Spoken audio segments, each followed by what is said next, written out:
start the recording. You guys can all see my console, right? Okay, awesome. So yeah, today we're gonna start with an introduction to React. So just like Django, React is set up in a project-like format where there's lots of different parts, lots of different compartments that all move around and interact. Today we're not going to be focused on a lot of the components. We're going to be talking about how to use React to build a really simple front end and go from there. So when we're using Django, we have to pip install Django, but since React works with JavaScript and HTML, we're going to be using npm instead. So first, I've just made a sample folder for today that I'm going to be working in. And in order to start a new React project, I'm going to type the following: the npm create vite, and then the @ and latest. So you're creating a brand new Vite project using the latest version of Vite. So I'm going to say that we're okay to proceed. That's probably fine. We're going to choose the React framework because that's what we're using. There are other ones as well, but we're teaching you guys React, so you guys are going to learn how to do React. And we're going to just use regular JavaScript as our var. Again, these other options you can use as well, but for simplicity's sake, and especially in today's literally tutorial day 1, JavaScript is the easiest option. That's it. So if I now do an ls, let's go ahead and obey some of the instructions. Let's do a cd vite project, and let's do an ls. And I'm also just going to open this up in VS Code so we can poke around a little bit and see what's in there.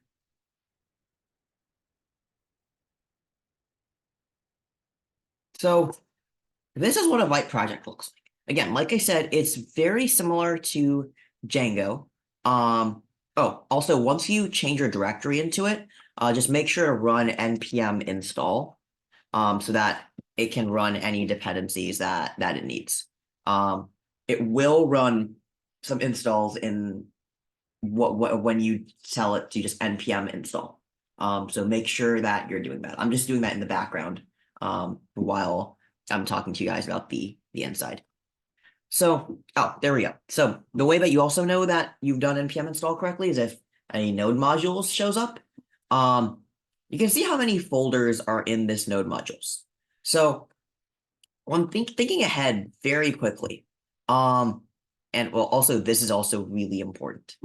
Remember for Django, how Django would literally create hundreds of files, like your PyCache files and all of your virtual environment stuff and the logs and other things. If you pushed up a Django project to GitHub without a git ignore, it would include all of that, which is very messy.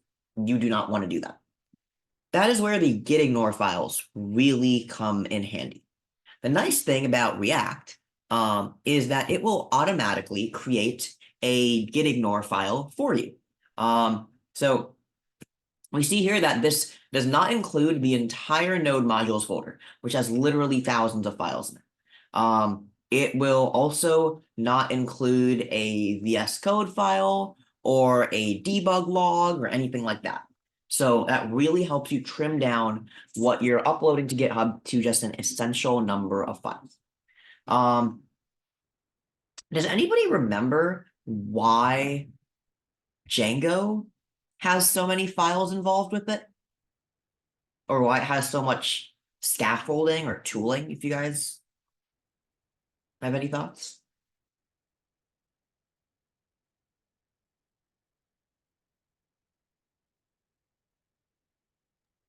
I just assume because it does a lot of stuff behind the scenes that, I mean, it's a framework, so it's right. I don't know if it's a framework or not, but it does a lot of stuff that we don't have to do ourselves. Yeah, pretty much. That's like really the main reason. And you're correct. Django is actually a framework. Like there is like a Django, REST framework for your APIs. There's other things. Django, it is a framework. And it does, like you said, there's a lot that goes on behind the scenes before, when you're just creating your classes. There's so much more going in the background. And that is why it has so much compartmentalization. React is the exact same way. So number one, React uses Vite. Number two, React relies on JSX. So JSX is a file format, which is just like it's essentially JavaScript. However, there's one really big difference. When you write vanilla JavaScript in like a .js file, you cannot write HTML in your JavaScript file. So you can write JavaScript in an HTML file. Like if I'm making like an HTML web page and I want to make a form, I can do that. But if I'm making code, if I'm trying to code something in vanilla JavaScript and I want that vanilla JavaScript code to be able to like change or to output an HTML element or something like that, I can't do it. With JSX though, you can write HTML within your JavaScript. However, remember that that feature isn't built into JavaScript normally. So in order to do that, JSX code kind of uses a workaround called transpiling, where it converts your JSX into regular JavaScript and HTML that can, that's for your browser, which is where Vite comes into it. And that's what adds all the scaffolding onto it. So even though React itself is not hyper complicated, the thing that makes it very complicated is the fact that it relies on JSX, which is really important and what we'll see in a couple minutes. Okay, so all right, we ran the npm install. Let me go back to my console and just make sure that it worked. Yep, so we have npm install, found 0 vulnerabilities. If you guys are following along, you should hopefully see the same thing. And then the last thing, we'll just obey the instructions up here. Let's say npm run dev. You would see that we have a local host. And let's see what this looks like. I'm guessing you guys can all see the browser now, right? So this is what a React web page looks like. Yeah, very simple example. This is a clickable button. This is a clickable button. This is in a nice font. I have a little counter button that works. And yeah, nice and simple website. This is basically going to be the boilerplate for everything we do after. This default website, kind of like the Django landing page, same thing. But we can make this a lot more complicated. All right, so let's have some fun. Let's get into what is actually going on in Django in order to do this. Oh, here, I'm just gonna stop running the server using Command C on Windows, or the same command that you guys use to stop the Django server from running. You use the same one to stop React server from running too. All right, let's check this out. Let's see what is going on here. So we got a bunch of files that we can check out. We already started with the git ignore. We've got package.json, which just has, well, all the packages that we've installed. We've got a README, which is, the nice thing is also when you start a Vite project, it comes kind of like built for GitHub already. So you don't have to create a README. You don't need to create a git ignore. It's nice. I personally really like that. We've got a ESLint. We're not going to bother about this. Got a Vite config. This file you never really change or play with. However, we do want to check out this index.html. Okay, so this is going back to basic stuff. I'm going to just do a quick pop quiz. What does this mean? The thing on line 1. Anybody? It's an HTML document. Okay, perfect. Can someone tell me what the header is? Ideally, someone who hasn't spoken yet, because we have 10 of you guys who have not spoken yet. Come on.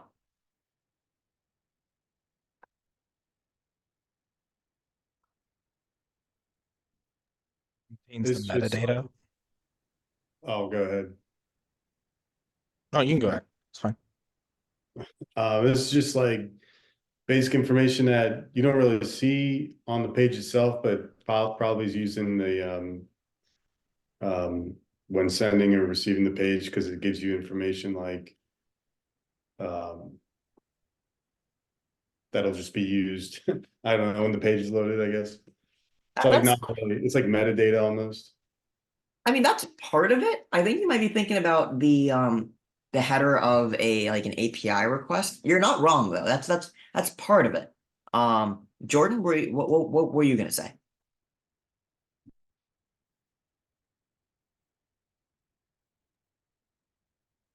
I was gonna say it just contains data about the document, so like your title and then the metadata. Um, so I was kind of along the same lines. Yeah, so it's basically contains a lot of the stuff that you don't see on the physical web page, right? Like you know, the metadata is not going to show up right in front of you. Or you know, something like a the link to a style sheet is not going to show up you know, like that's not going to be something immediately obvious. But the stuff that's like helps you run the background of the website is what kind of goes in the header. Now contrast that with, well, I'm just going to go down the list. The body. What is the body of a web page?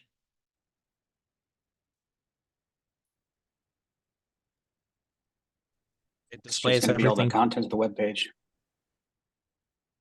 Okay, perfect. Thank you to both of you who answered. I think both answers were correct, or at least the amalgamation I heard of both of them did sound correct. And we already talked about what scripts are. Last one before we start going into it even more. What is a div?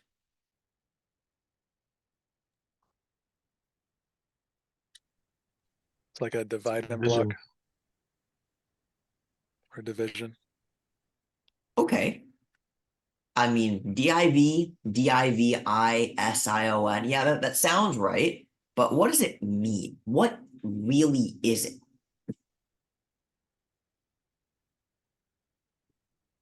I don't mean at a meta level, but like, what does it do? Kachi, go ahead. Sorry. I see it kind of like a container that'll, you kind of put some HTML elements into it. Yeah, exactly. It's kind of like if you think about like the stackable food storage boxes that you could put in your pantry and you fill up like a whole shelf with those. Each of those you can think of as a div that contains a different thing, right? So you know, if you have a pantry shelf for cookies, think of the pantry shelf for cookies as your website. And then you might have like one storage box for sugar cookies, one storage box for chocolate chip cookies, one storage box for ingredients. Each of those storage boxes is part of that shelf, and it takes up its own little space. And that's what a div is really at its core. So the last thing I want to remind you guys about is we have something called a div ID. So we've got IDs, we've got classes, we've got names, right? All of those are things that we can use to distinguish between divs. Now, the reason that we might want to do that is, like we said, for the, let's go back to that cookie shelf example. If I have 3 unlabeled boxes of cookies on my shelf, I might get confused between which one has which type of cookie. In order to avoid that mistake, I should probably write some labels on each box so that I know what each one is. Now, that way, you know, the next time I get groceries and I come home and I open up the pantry and I say, okay, I brought sugar cookies. Which box do I need to put the sugar cookies in? Is it box 1, box 2, or box 3? And you look at the labels. And the labels of those cookie boxes are the exact same thing as the ID for a div. As it says here, defines a unique element, and it identifies the element when linking, scripting, or styling with CSS. Okay, so that was a super quick review of HTML for our purposes right now. So is there remember that website that we literally looked at a couple seconds ago? Is there anything on this website? Here, I'll just go back to it. And we also just saw the code. I mean, let me ask you guys, is all of this like hard coded in HTML on the index and the index.html, the code that we just saw? No, it's probably in the JavaScript file.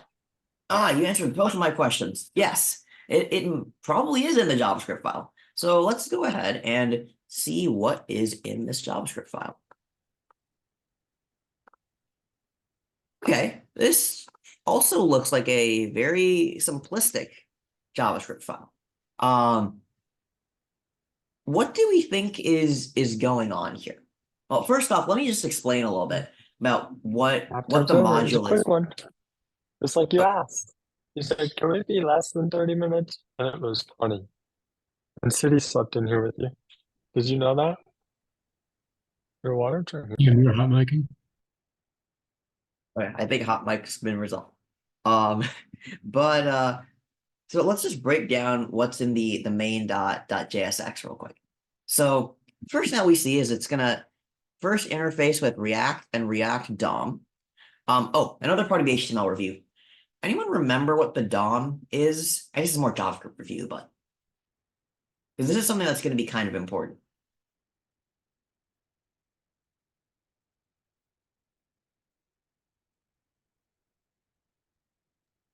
Forget exactly what it stands for, but it's like how you grab a specific ID or class from the HTML to interact with it, kind of. Yeah, so the DOM, I think is I'm gonna say it's document object model. And yeah, it's the thing that we can use to go from HTML to JavaScript.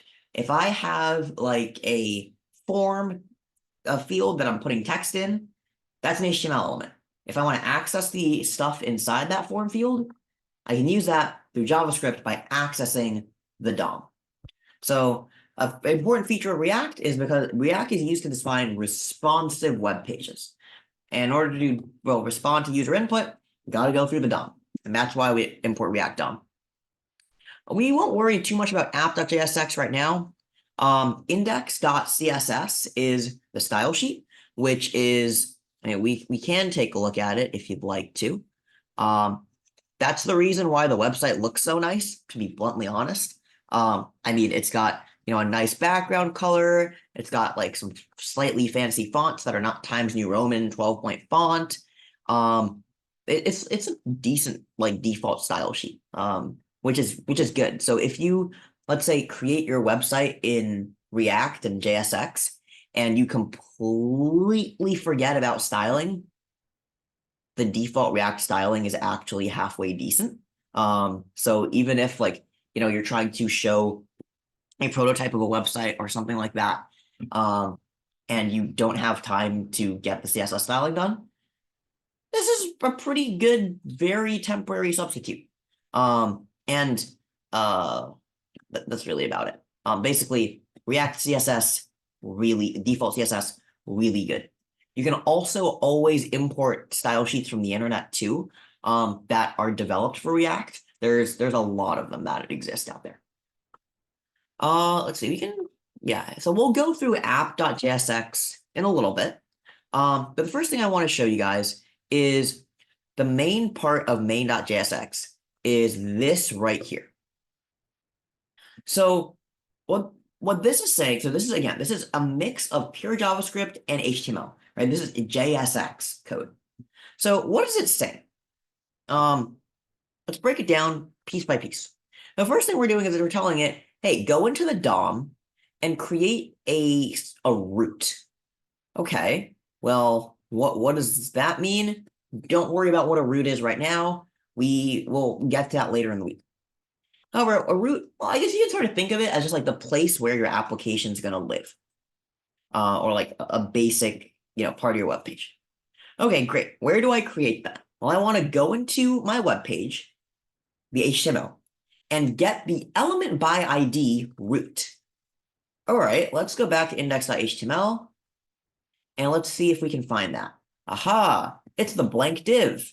So technically, this thing that we're going to create should be inside of this blank div. Now we know why that blank div was there.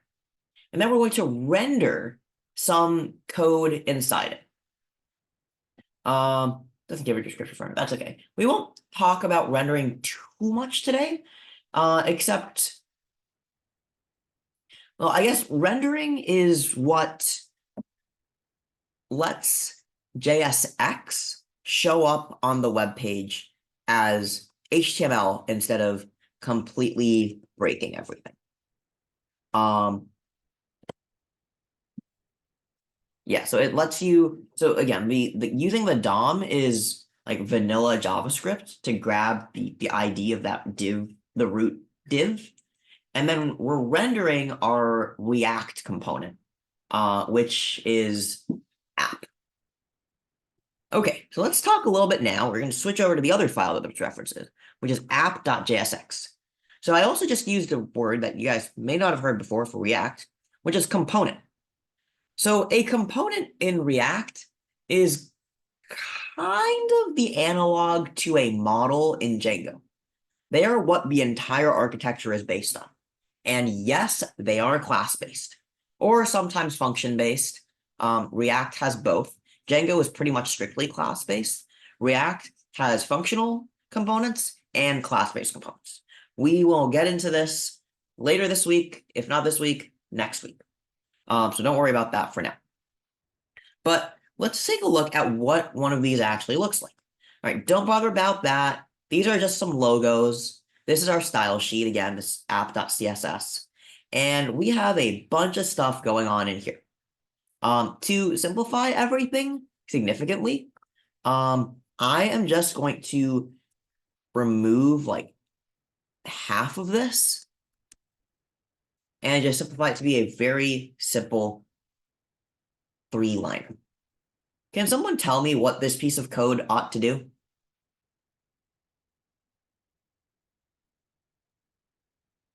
Create an H1 element that says hello world. Yeah, that's about it.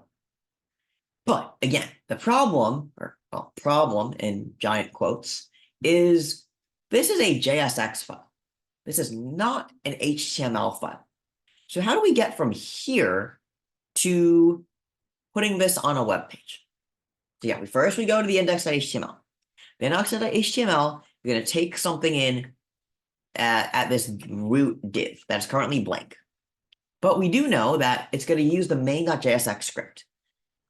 The main.jsx script says that we're going to create our app, our React app component, at the place where we have this div root ID accessed by the DOM. But what is app? App is this piece of HTML code, hello world.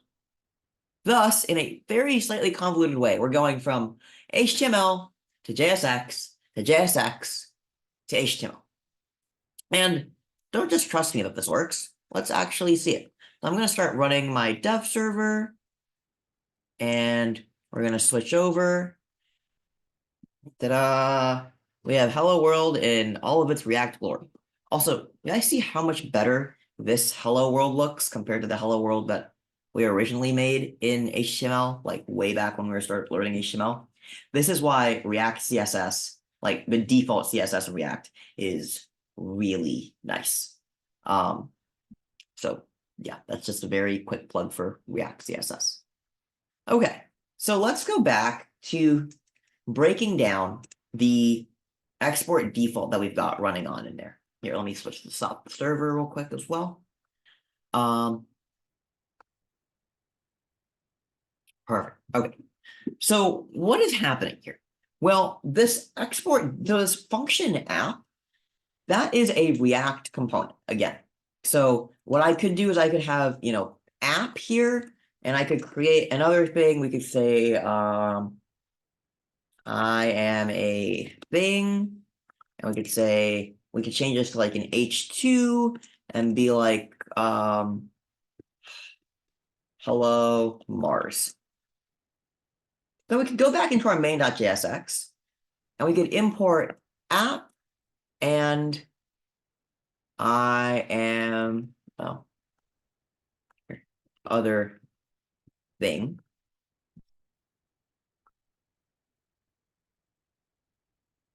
Let me copy this. Let's do other thing from app.jsx. And let's go ahead and put in, let's say, a break return, and then we'll import other thing. So hypothetically, if I run the server again very quickly, we don't get any errors. Oh,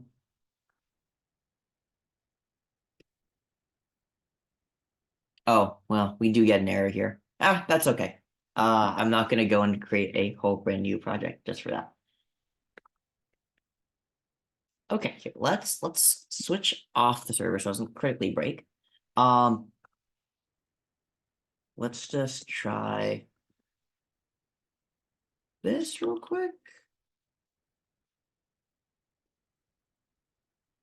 Don't break on me now. Okay. Oh, that's why I'm still exporting this other thing. Okay, stop that. Okay, perfect. There we go. We now get 2 hello worlds instead of 1. So if we go ahead and look at our inspect element here, forget the NordVPN part. This is not sponsored by them. That's just something I have on my computer.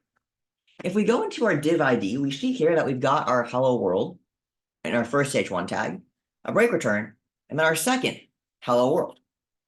Now remember, each of these hello worlds that we've put in are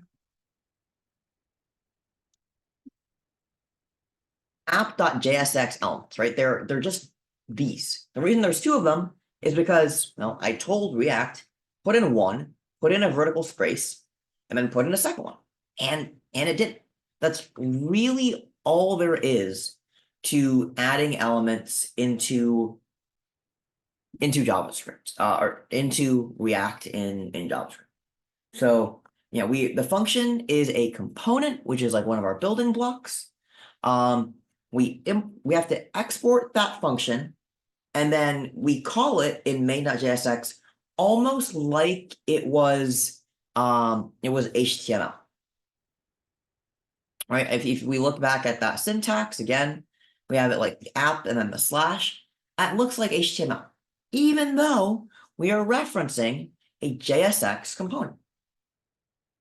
All right, so let's say, we wanted to say hello world, and then below that, I wanted to add in another component that was like, I don't know,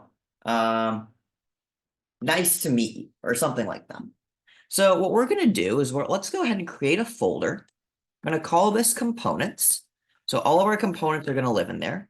I'm going to say this is like greeting component.jsx. So I'm going to copy this from app. Just delete all that. We can say like greeting, and we can make this like an H3. Nice to meet you, random person. All right, so we've got this new component called greeting, but I need to figure out how to get that random component that I've just made onto my website. First thing we need to do is we need to import it, right? So we can import greeting, which is our greeting component. And then here we can swap out app for greeting. Oh.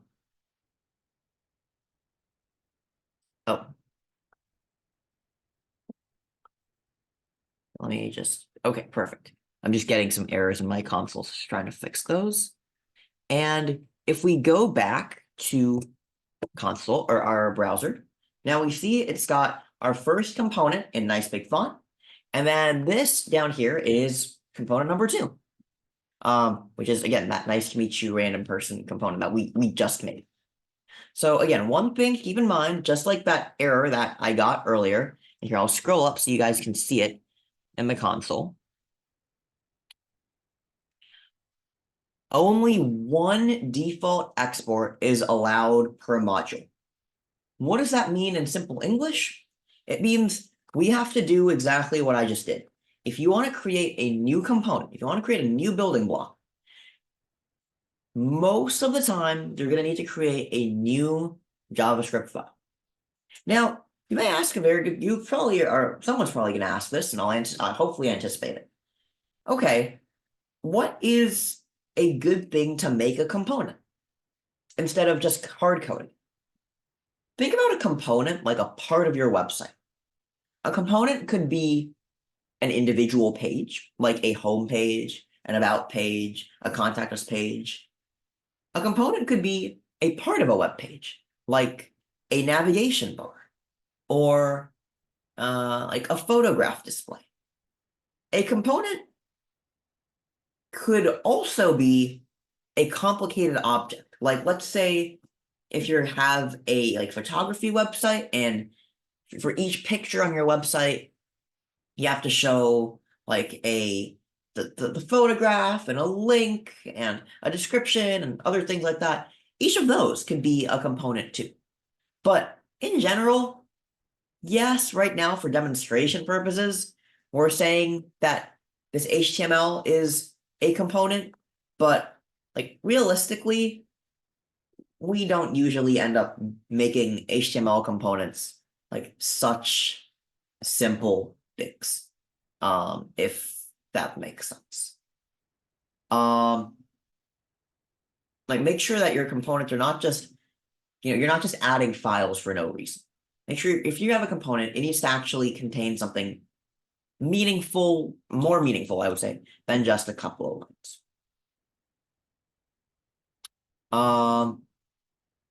Let's see what else. So we've talked. Oh, we can also return more than one line of HTML. So we do that using parentheses. So here we've got, this H3. We could add in like a break return, and then we could just have like bold text or like italicized text and be like, this is very italicized. Oh, and one more thing. After your return, you always want to put a semicolon. What do you mean? This does have a parent element. Oh, I forgot one other thing. Yeah.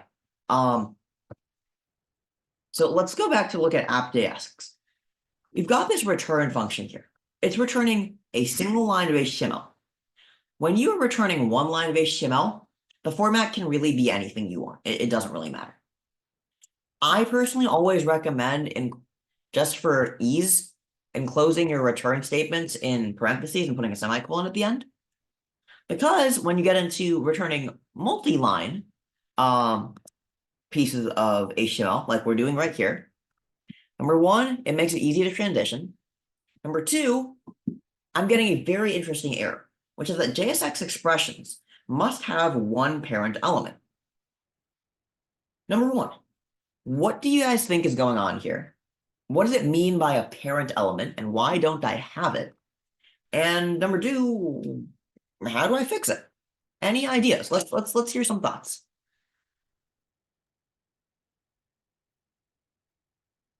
If you wrapped it in a div, would it fix it?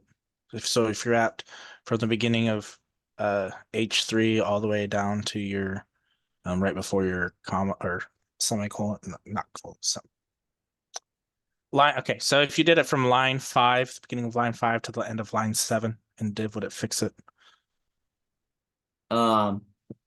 It looks like it. But why? Because it's the parent element to those three. So it's the container for it. Exactly.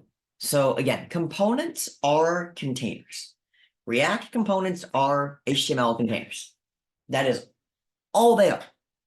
I mean, if we go back to that index.html, we've got that div ID equals root, right? If we go to our main.jsx, we're creating an app and then like a greeting component. If we go into greeting component, it's a div container that contains this H3 and then this italics thing. React is containers all the way down. It's like turtles all the way down, but instead of turtles, we have containers. React components are containers. So let me just make sure that, yep, my website is still running. We can go back to here and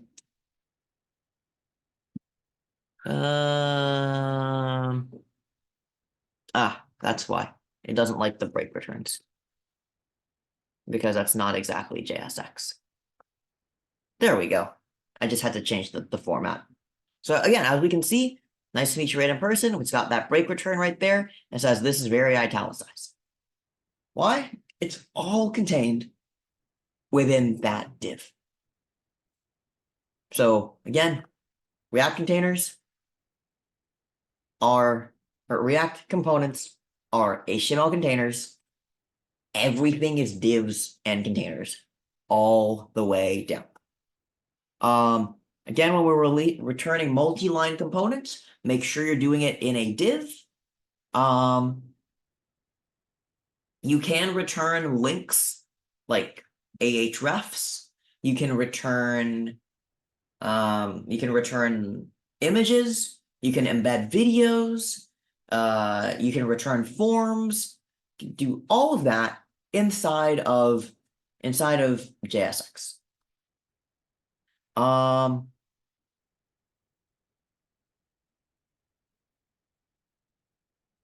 Oh, here, let's go back to the website really quick, because there is one thing I would like to show you guys.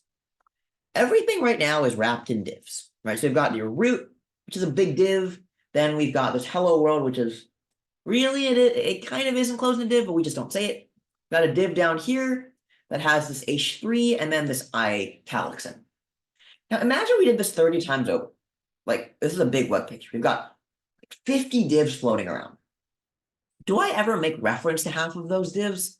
No, no way. So what do I do? Is there any way that I can clean up all of those divs on my website? Lucky for you, we can. And React gives us a very handy tool to let us do that. Instead of writing div, we change that to be a React fragment. So there's two ways to implement React fragments, which are basically like divs, but invisible.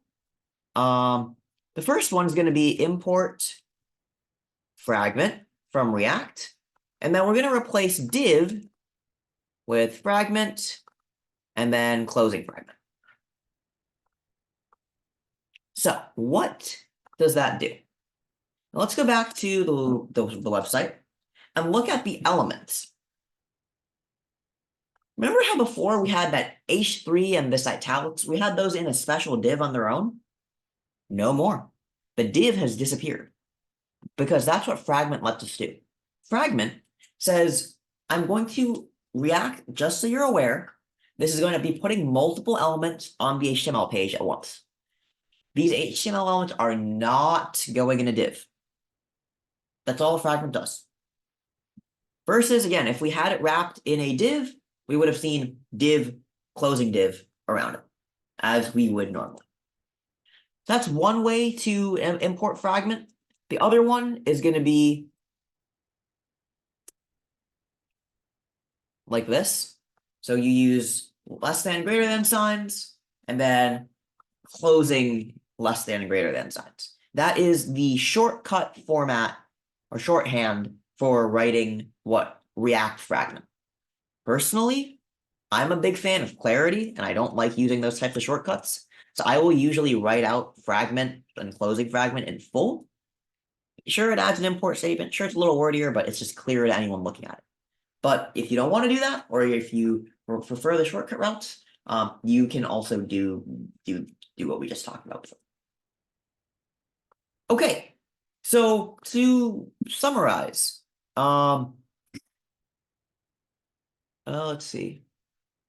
Is it React.fragment? Yes, so this is React.fragment. So we're importing it from just the React library here, like the node module. And yeah, so it is React.fragment. I can send you guys more documentation on this if you're curious. And I am sharing this. Okay, cool. So just to recap how everything breaks down. We start at that index.html file that is created for us by Vite, right? It's got our div ID, which is a root, and it imports your main.jsx. Cool. What is main.jsx? Main.jsx is where you essentially create the main part of your web page. The main part of your web page is built on React components. What are these React components? They are functions that essentially act as HTML that goes onto your web page, but they're written as a JSX, which is basically JavaScript functions. You can only create one React component per, you can only export one React component per file. This is very important. If you want to create multiple and export multiple and use multiple, you've got to create multiple multiple files. You can also import components into each other. So for example, in app.jsx, what we could do is could have done this, and let's just say that we did hello world, and then we did greeting, and we put all of this into a div. That would work as well. So again, we can nest components within each other if we so desire in that way. And again, we can go back to the main page and we see right in here in this combined div, we have hello world, and then we've got our two things inside of this one mega div. Where is that mega div coming from? Again, that's coming from the app component because we told it to put everything in a div. Use divs for your multi-lines or multiple HTML lines or returning multiple components. If you don't want to see divs showing up everywhere, you can, as we did up here, import fragment and use from React and use fragment/closing fragment. Make sure not to lose your git ignore page when you're doing stuff with Vite and React, because it will hopefully stop you from uploading thousands of files onto GitHub, such as the node modules. Yeah, that is about it for today's React 101. Any questions, comments, concerns